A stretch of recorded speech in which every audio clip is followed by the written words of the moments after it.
নমস্কার, সুভদ্রা রান্নাঘরে আমার সকল দর্শক বন্ধুকে জানাই স্বাগত। আমি শিউলি। আজকে দেখো এগুলো পোস্ত।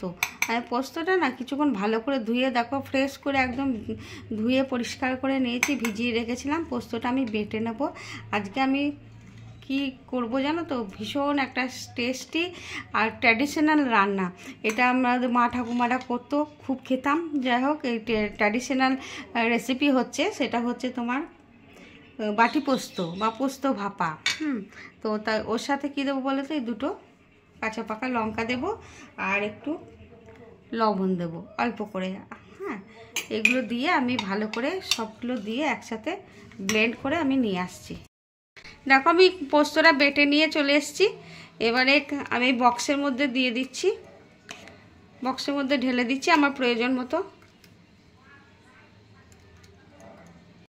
দেখো আমি স্বাদ অনুযায়ী একটু লবণ দিচ্ছি, বাটার সময়তে একটু দিয়েছিলাম, এখন একটু দিলাম অল্প করে। এবারে কি মিক্স করছি ওর মধ্যে দেখো দিচ্ছি তোমার একদম দেখো খুব কুচি কুচি করে কেটে নিয়েছি টমেটো, ভীষণ কুচি করেছি, আর কতগুলো কাঁচা পাকা লঙ্কা। পোস্ত বাটার সময় আমি লঙ্কা কাঁচা পাকা দিয়েছিলাম, আর কতগুলো পেঁয়াজ কুচি, এগুলো আমি দিয়ে দিলাম। সুন্দর সর্ষের তেল দিয়ে দিচ্ছি। সর্ষের তেলের পরিমাণটা একটু বেশি লাগবে, হ্যাঁ, যেহেতু ভাপা বা বাটি পোস্ত যেটাই বলো না কেন। এবারে আমি এটাকে বসিয়ে দেবো সুন্দর করে। দেখো ভারী সুন্দর এখনই দেখতে লাগছে না, মিক্সড করে নিয়েছি আমি। এবারে চাপা দিয়ে দিচ্ছি।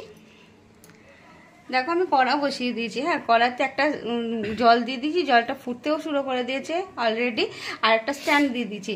এবার আমি এই স্ট্যান্ডটার মধ্যে আমার পোস্তর বক্সটা বসিয়ে দিচ্ছি।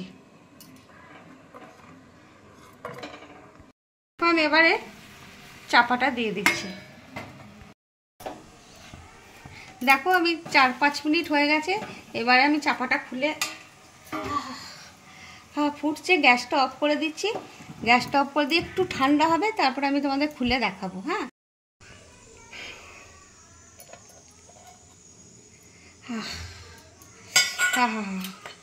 কি অপূর্ব হয়েছে না দেখতে, দারুণ হয়েছে।